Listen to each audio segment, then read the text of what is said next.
James Lopez is an author, educator, and US Army veteran whose personal experiences during the war in Iraq, combined with his love of history and adventure, were the inspiration for writing his first novel, Deus Vult, A Tale of the First Crusade. And he's with us here just now to talk about that book. How are you today? I'm doing good, thank you. Now, first of all, can you just describe what the overall premise behind the book is, really? Yeah, sure. It chronicles one knight's journey during the time of the First Crusade. Hmm. So that's basically what the book is about. If I can just kind of describe it, talk about the title a little bit. Yeah. It's Latin and it's Deus Vult, Ah. which stands for God wills or God wills it. So it was kind of the rallying cry or the battle cry of the Crusaders during the First Crusade of Jerusalem, and that's where it comes from. Yeah. And would you say there are any underlying themes behind the book? Yes, actually, that probably one of the main themes is trust and faith in God, Yeah. which is a Christian theme. I wouldn't bill myself as a Christian author or that it's a Christian novel, but Hmm. that's one of the main themes of the book is having trust and faith in God, because and also the search for truth. These are some of the conflicts that the main character in the story is faced with. The Deus Vult, I guess that it kind of implies that God wills it. God wills the First Crusade, that it was ordained by God. Hmm. And the main character kind of starts off believing that this was something that when the Pope issued the proclamation that called for the First Crusade, that it was ordained by God, but it doesn't. He isn't sure that that's true, and so it kind of bothers him. And throughout the story, he's questions that truth, and then he's really on a mission to kind of find out, is this what God wants? Are there other motives or narratives behind this First Crusade? So that's one of the themes, is the quest for truth. The other one is putting your trust and faith in God. Yeah. Again, the main character in the story, he is a Christian. A majority of Europe was Catholic at that time, and so he does put his faith and trust in God. But on the times that he doesn't, where he gets frustrated or he just takes matters into his own hands or puts his trust in the faith of others, especially the leaders of the First Crusade, that's when things kind of don't go as well and end up kind of going badly in some places. So Yeah. that's kind of one of the main themes too, is putting your trust and faith in God. Yeah. And where did you get the inspiration in the first place to write this book? Well, that's kind of an interesting story. Like you mentioned, I was a veteran of the U.S. Army, and I was deployed twice, once to Iraq and once to Afghanistan.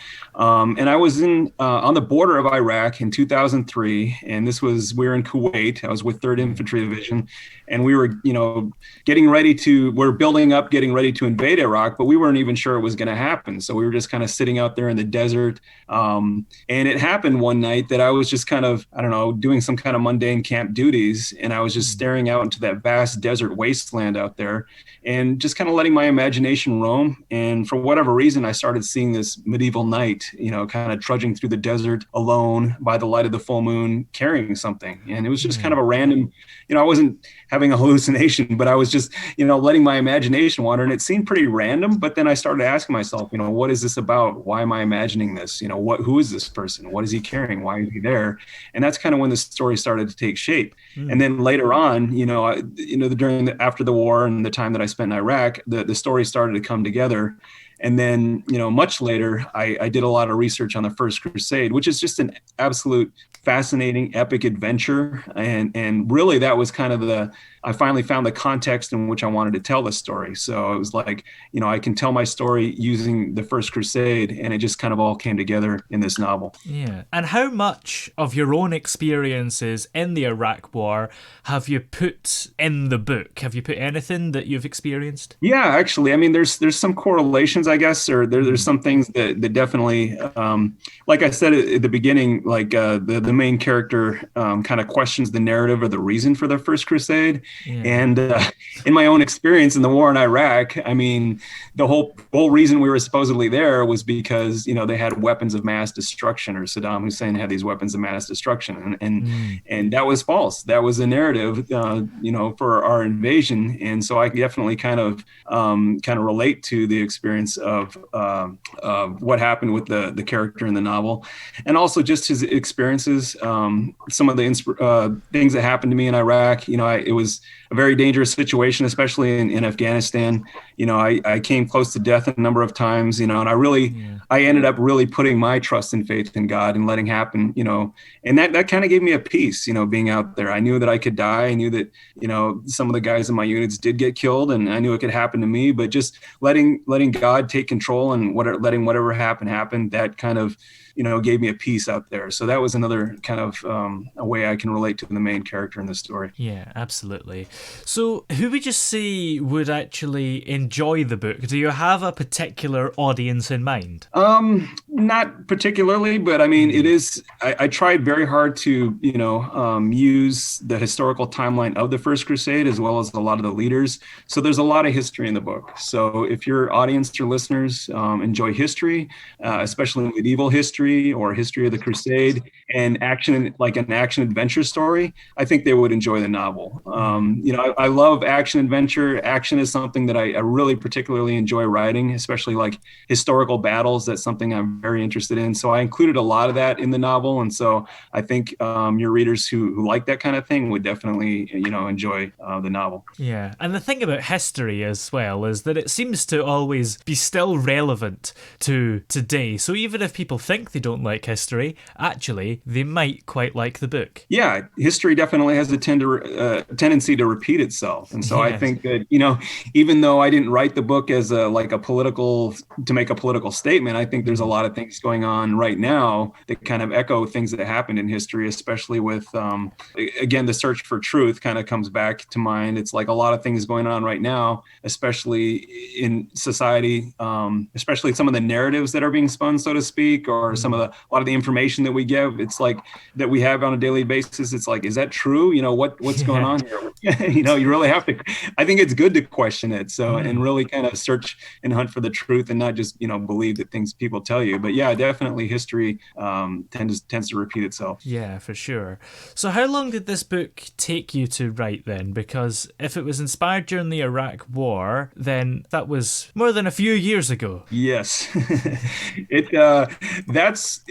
Okay, let's just say my deployment to Afghanistan was 2007. 2008, I spent a year there, and that's kind of when I knew what I had to do. I had to start doing research on the Crusades, but it took a long time after that, 11 years. I ended up going back to school. I have 2 master's degrees in education. I currently work as a school counselor, but it wasn't until 2019 that I really decided it felt like it had to come out. I think there's a quote by William Faulkner that I like that says, if there's a story in you, it has to come out. So in 2019, I was like, okay, it's time. So I started doing research on the First Crusade. And like I said, it was just an absolute epic, fascinating adventure. And the more I did it, the more excited I got to start writing this, the more excited I became to start writing this story.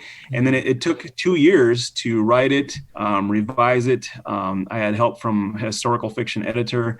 I found an artist that could kind of put my vision for the front cover, kind of create that for me. So getting everything together, writing it, doing the research, and putting everything together took about 2 years, from 2019 to the end of 2021. So it took a while, but I'm really happy with the way it came out. It came out the way I wanted it to, and it was very enjoyable, the whole process. Yeah. Is this the first book you've written then? First novel, yes. It's my first attempt at a novel. I've been a writer my entire life. I've been writing all the way since elementary school, all the way up through high school. I took a lot of literature and creative writing in college. And since that time, I've done a lot of short stories. I dabbled a lot in poetry, and I've got some of that published, short stories and poetry. But this is my first attempt at a full-length novel, and it was kind of a big undertaking, but it was, like I said, an enjoyable process, and I'm really happy the way it came out. Yeah, I guess it could be quite hard, because I would have real issues if I was to write a novel, because you have to kind of know how to structure it and stuff, don't you? Because you can come up with a plot and whatever, but when it comes to writing down pages and pages, how do you actually do that? Yeah, that's a very good question. It started out for me doing the research, right? And then I had the timeline of events from the First Crusade. And then I already kind of had the story structure in my mind. And so I was able to kind of just piece by piece, put it together. And then after that, I kind of compare writing a novel to like creating a sculpture out of clay. Once you're finished, you kind of have like a rough outline of what you wanted. That's kind of like the rough draft, but you have to keep refining it. You have to keep going back in, adding things, taking things away, and it really helps to have an editor or somebody that can give you kind of guidance to do that and kind of give you an objective view to what you're writing, and then give you a lot of feedback. And that's kind of what I did. It actually went through like 4, maybe even 5 revisions before it was finally done. But yeah, you have to have the structure. You have to kind of know where you're going with everything. And then it just takes a long process to revise, to review, to keep making it better. I don't think it's ever quite done. Like you always think, oh, I can make it a little bit better. But I'm, like I said, I'm kind of happy where it was. And it was just kind of a long process of revising it and getting it to where I wanted it to be. Yeah. And now that you've done one novel, are you thinking that you might want to do a few more in the future? That's another good question. There's other things in history that I would like to do. I think this novel has the potential for a follow-up. I think there's definitely more that the character could do or say in regards to the Crusades and a lot of the things that could happen during that time period. But there's also other characters that I'm thinking about. I really love history. There's one character, Vlad the Impaler from Vlad Dracula. Now I'm not talking about Bram Stoker's Dracula, the blood-sucking Dracula, but the historical actual character of Vlad the Impaler. That's very interesting to me, and I think it would make an interesting novel as well, as focusing on the history of Vlad as opposed to being a vampire. Yeah, definitely. And when you're not writing, do you have other things that you like to spend your time doing? Yeah. I love to travel. I've done quite a bit, and I love adventurous pursuits. I'm kind of a bit of an adrenaline junkie. I've done skydiving, bungee jumping. Scuba diving is something that I've been into for many years, and I've done that all over the world. So it's really a fun pastime. But traveling too. I mean, I don't just like to travel. I like to experience new cultures, and I definitely delve into the history when I, visit new countries and try to find out as much about the culture and the history as I can. So those are some of the things that I love to do in my off time. I haven't done as much over the last couple of years, as you can imagine, with the difficulties travel. And I actually haven't done scuba diving in 2 years, but I'm really itching to get back into that again. So as soon as I can do that, I would love to do it some more. Yeah, absolutely. Hopefully it won't be too long until we can travel and do more fun stuff, because it's been ages now, hasn't it? It has. Seems like it. Yeah.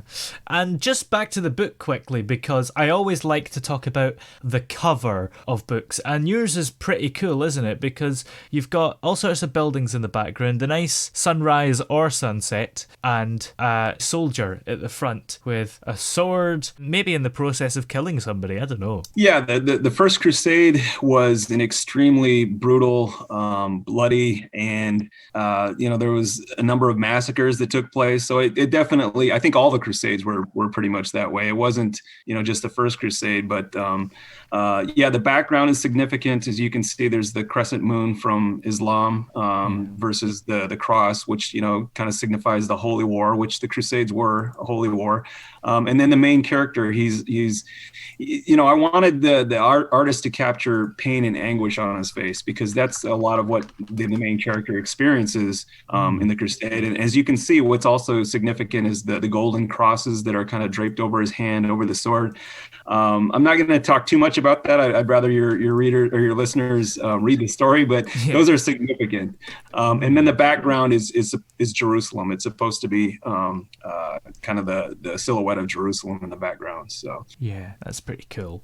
Well, where are we able to check out the book if we'd like to read it? Right now, it's available on Amazon KDP. So if your listeners can go to Amazon KDP and then just type in Deus Vult, A Tale of First Crusade, or Deus Vult, my name, James Lopez, they should see it there.